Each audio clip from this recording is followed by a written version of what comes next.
Everyone. आज हम आपके सामने प्लस टू क्लास का एक बहुत ही अच्छा क्वेश्चन लेके आए हैं बिजनेस स्टडी का।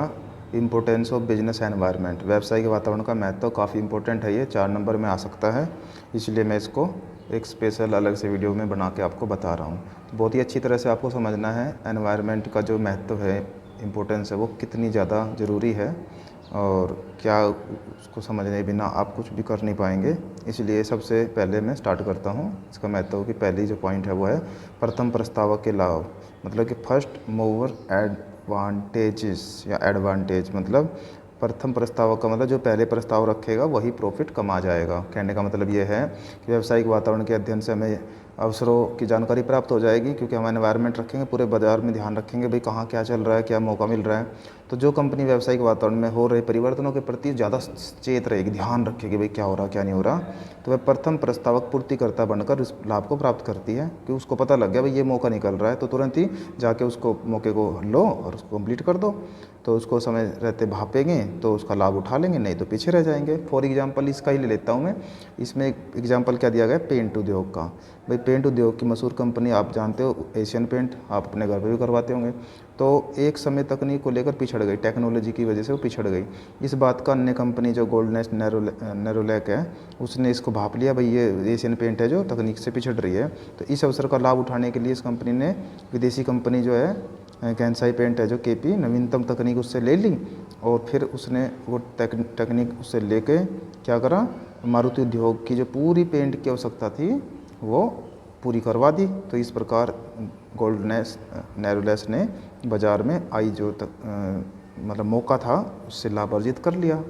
तो ये था प्रथम प्रस्तावक के लाभ। मतलब जो प्रॉब्लम्स को भाप लेगा और फिर तुरंत ही उसका फ़ायदा उठा लेगा वो कहलाता है प्रथम प्रस्तावक के लाभ। पर वो जब ही उठा पाएगा जब व्यावसायिक वातावरण का वो ध्यान रखता रहेगा, क्या हो रहा है कैसा हो रहा है। उसके बाद है चेतावनी संकेत, वार्निंग सिग्नल। मतलब कि जैसे वार्निंग सिग्नल मतलब जैसे कि लाल बत्ती पे नहीं, रेड लाइट हो जाती है, कभी ग्रीन कभी कैसी, तो उस वार्निंग आ जाती है भाई अभी रुकना चलना है।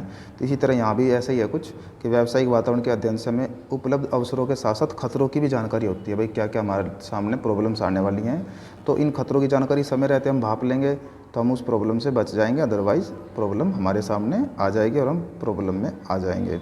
उदाहरण के लिए कुछ इसमें लिखा हुआ है कि बाज़ार में कारों की धीमी पूर्ति को लेकर ग्राहक असंतुष्ट हो गए। मतलब कम आ रही थी कारें, जैसे गाड़ियाँ कम आ रही हैं, लोग ज़्यादा खरीदना चाह रहे हैं। तो ऐसी स्थिति में नई कंपनी के बाज़ार में प्रवेश के खतरे को मारुति उद्योग ने समय पर ही भाप लिया कि भाई नई कंपनी आ जाएगी और हमारे पे प्रोडक्शन घट जाएगा, कौन खरीदेगा, प्रोडक्शन तो है ही कम, सेल घट जाएगी। तो इससे पहले ही अन्य कंपनियां कुछ बेहतर कर पाती, मारुति ने कारों की पूर्ति को कई गुना बढ़ा दिया। एकदम से मारुति आ गई और ख़तरे को टाल दिया। तो ये था चेतावनी संकेत, वार्निंग सिग्नल। मतलब पहले से वार्निंग मिली और तुरंत उसको दूर कर दिया समस्या को।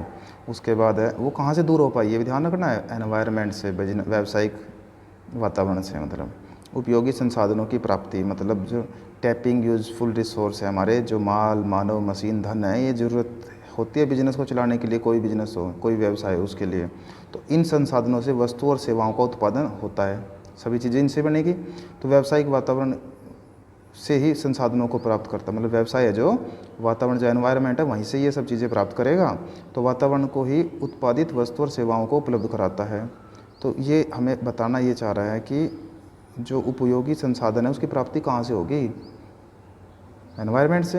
तो इसलिए व्यवसाय का वातावरण का हमें मतलब ये महत्व भी है कि ये हमें हर चीज़ की उपलब्धता करवाएगा, भाई कहाँ सस्ती बढ़िया अच्छी चीज़ मिल सकती है, फिर जिसका प्रयोग करके हम आगे बढ़ सकते हैं। उसके बाद है 4 पॉइंट है तेज़ी से हो रहे परिवर्तनों का सामना करना, मतलब कोपिंग विद रैपिड चेंजेस। मतलब कि आजकल व्यवसाय संचालन में तेज़ी से परिवर्तन हो रहे हैं, बदलाव फटाफट आ रहे हैं। जैसे कि व्यवसाय से संबंधित जैसे घटक हैं प्रतियोगिता, फैशन, ग्राहकों की संख्या, मतलब कस्टमरों के नंबर ऑफ कस्टमर, जो तकनीकी आदि में तेज़ी से क्या हो रहा है, परिवर्तन हो रहे हैं।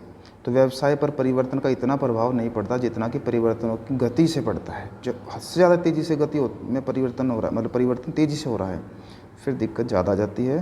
तो इन परिवर्तनों का सामना कैसे करेंगे, ये बहुत मुश्किल हो जाता है। तो यह काम केवल कौन कर पाएगा, व्यावसायिक वातावरण पर हम लगातार नज़र रखने व उसका अध्ययन करते रहने से क्या होगा, हम उस परिवर्तन की जो गति है उसको भाप पाएंगे और समस्या को आसानी से सोल्व कर पाएंगे। उसके बाद है नियोजन एवं नीति में सहायक, मतलब कि assisting in planning and policy. व्यावसायिक वातावरण की जानकारी नियोजन एवं नीति बनाने के लिए भी आधार प्रस्तुत करती है। जैसे हम प्लानिंग करते हैं कोई भी भविष्य के लिए, भाई ये करना, तो व्यावसायिक वातावरण का अध्ययन हमें करते रहना चाहिए। उदाहरण के लिए आईटीसी होटल्स ने व्यावसायिक वातावरण का अध्ययन करने के उपरांत भी भारत और विदेश में अनेक नए होटल खोलने की योजना बनाई। ठीक है ना, ये कंपनी है, तो इसने योजना बना ली, तो उन्होंने देखा कि जो पर्यटन है भारत में ज़्यादा है तो होटल खोलना में बेहतर रहेगा। तो ये उसने पहले एनवायरनमेंट को चेक किया, वहाँ के वातावरण को देखा, भाई हाँ यहाँ बेस्ट रहेगा, पर्यटन उद्योग कहाँ ज़्यादा रहेगा, तो उस हिसाब से वो अपने होटल खोलते हैं। तो ये था 5वां पॉइंट। उसके बाद है लास्ट पॉइंट, निष्पादन में सुधार, इम्प्रूवमेंट इन परफॉर्मेंस, कि प्रत्येक संगठन के निष्पादन में व्यावसायिक वातावरण के अध्ययन की अहम भूमिका होती है। व्यावसायिक वातावरण का जो स्टडी है वो ज़रूरी होती है करना।